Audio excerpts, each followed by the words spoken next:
Hello students. आज का हमारा टॉपिक है लोक कल्याणकारी राज्य। हमारा जो है राजनीतिक सिद्धांत पेपर चल रहा है पॉलिटिकल थ्योरी का। यूनिट 2 जो है उसका 4th क्वेश्चन हम देखने वाले हैं। इसके पहले हम यूनिट 1 कंप्लीट कर चुके हैं और यूनिट 2 के 3 क्वेश्चन कंप्लीट कर चुके हैं। आज हम देखेंगे लोक कल्याणकारी राज्य। लोक कल्याणकारी राज्य को जन कल्याणकारी राज्य भी कहा जाता है। तो लोक कल्याणकारी या जन कल्याणकारी राज्य क्या है, इसकी अवधारणा को समझाइए। लोक कल्याणकारी राज्य क्या होता है?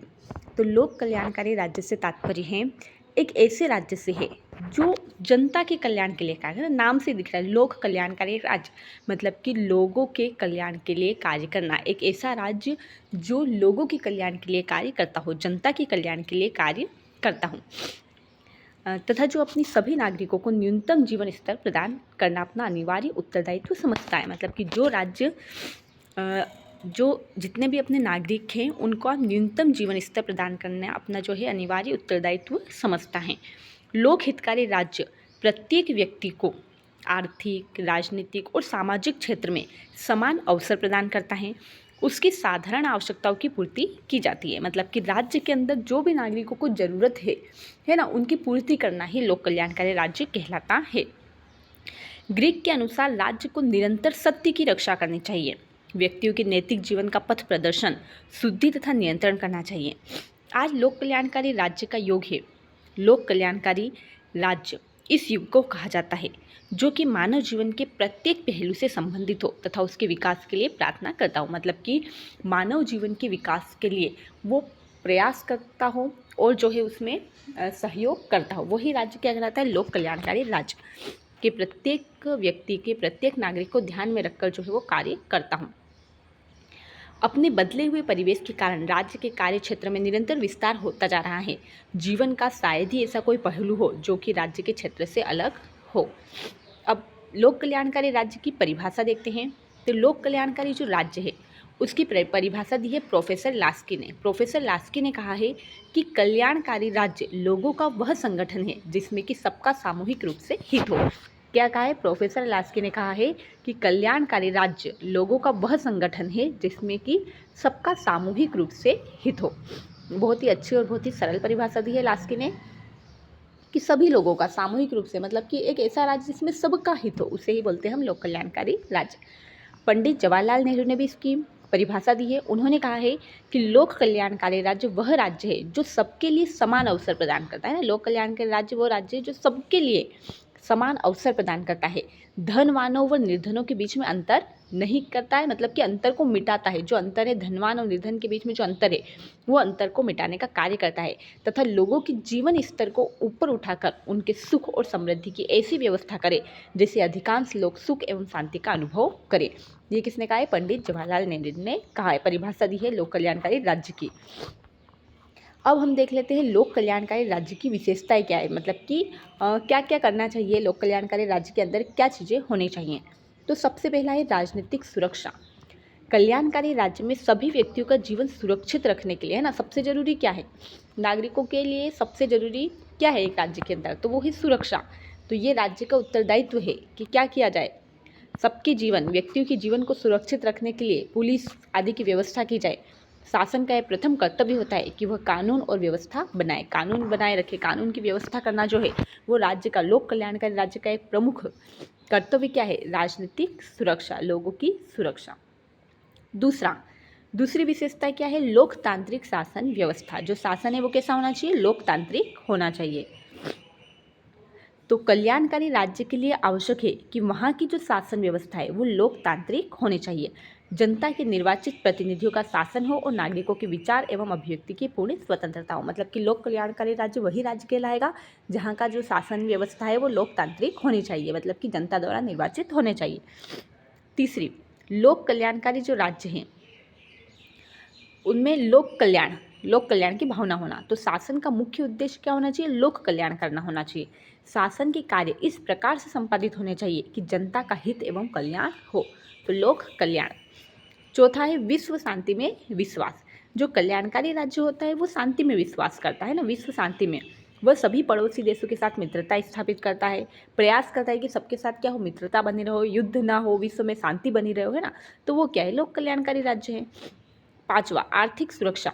कल्याणकारी राज्य में कोई व्यक्ति निर्धन नहीं होता, हर व्यक्ति के रोजगार एवं आजीविका की व्यवस्था करता है। राज्य का ये कर्तव्य है कि वह हर व्यक्ति के रोजगार की व्यवस्था और आजीविका की व्यवस्था करे। वहाँ पर कोई भी व्यक्ति जो है वो निर्धन नहीं होता है। ये लोक कल्याणकारी राज्य की विशेषता है। आर्थिक सुरक्षा करना, भेदभाव का अंत करना। जो लोक कल्याणकारी राज्य होते हैं उसमें किसी भी प्रकार का भेदभाव नहीं होता है, वो भाषा हो, जाति हो, संप्रदाय हो, है ना, तो किसी भी तरह की भेदभाव नहीं होता है। किसमें? लोक कल्याणकारी राज्य में। ऐसी व्यवस्था राज्य करता है, ऐसे कानून जो है वो राज्य बनाता है। सातवां, सामाजिक सुरक्षा। कल्याणकारी राज्य में प्रत्येक व्यक्ति को सामाजिक सुरक्षा प्रदान की जाती है। शासन की ओर से सार्वजनिक स्वास्थ्य की व्यवस्था की जाती है, विकलांग पेंशन, वृद्धा पेंशन की व्यवस्था की जाती है। तो सामाजिक सुरक्षा। तो इस तरह हमने देखा लोक कल्याणकारी राज्य की 7 विशेषताएं। अर्थ हमने देख लिया कि लोक कल्याणकारी राज्य क्या होता है, कि जो राज्य लोक कल्याण के लिए काम, जनता के हित को ध्यान में रखकर क्या कार्य करता है, वो राज्य जो है वो लोक कल्याणकारी राज्य करता है। परिभाषा हमने देख ली प्रोफेसर लास्की की और पंडित जवाहरलाल नेहरू की। 7 हमने विशेषताएं देखी लोक कल्याणकारी राज्य की। अब हम देखेंगे कि लोक कल्याणकारी राज्य के कार्य क्या क्या हैं। सबसे पहला काम है उसका नागरिक स्वतंत्रता। कल्याणकारी राज्य का आदर्श लोकतंत्र व्यवस्था में भली प्रकार प्राप्त और पूरा किया जा सकता है, और लोकतंत्र में नागरिक स्वतंत्रता दी जानी चाहिए।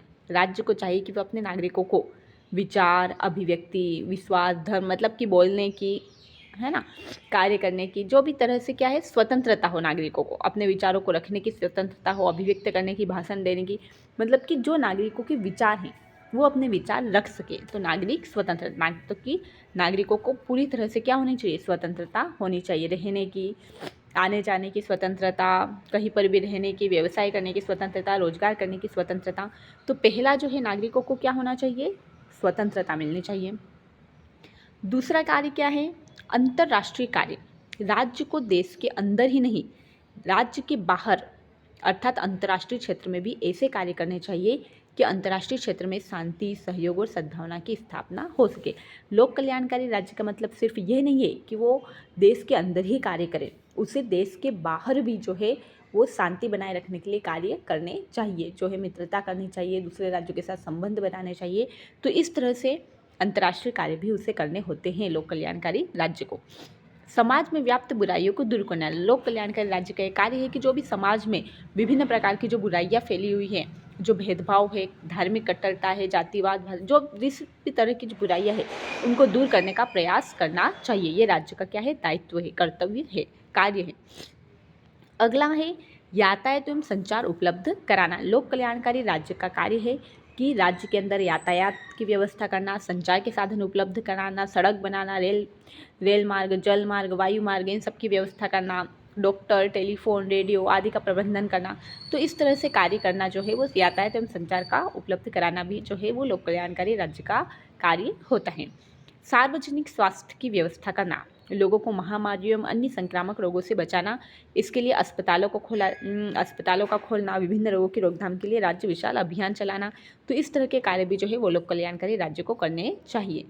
सार्वजनिक शिक्षा की व्यवस्था करना, यदि राज्य के नागरिक सुसांस्कृतिक व शिक्षित होंगे तो राज्य भी मजबूत होगा। अतः राज्य को शिक्षा के विभिन्न साधन उपलब्ध कराने चाहिए, ऐसी व्यवस्था कि सभी को शिक्षा प्राप्त हो सके, सबसे ज़्यादा शिक्षा के अवसर मिल सके। तो सार्वजनिक शिक्षा की व्यवस्था करना लोक कल्याणकारी राज्य का प्रमुख कार्य है।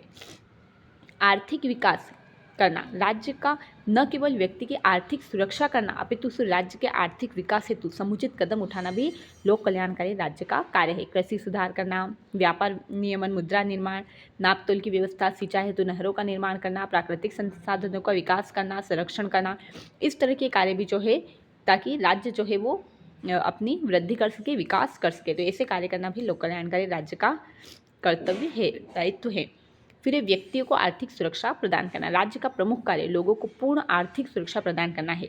राज्य के प्रत्येक व्यक्ति के लिए रोजगार की व्यवस्था करे तथा उचित पारिश्रमिक उपलब्ध करना।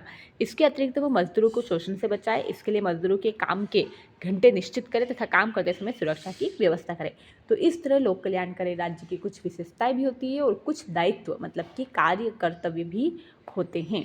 तो ये था आपका लोक कल्याणकारी राज्य। ठीक है, थैंक यू सो मच। अगर आपको वीडियो पसंद आए तो लाइक कीजिए, शेयर कीजिए, सब्सक्राइब कीजिए।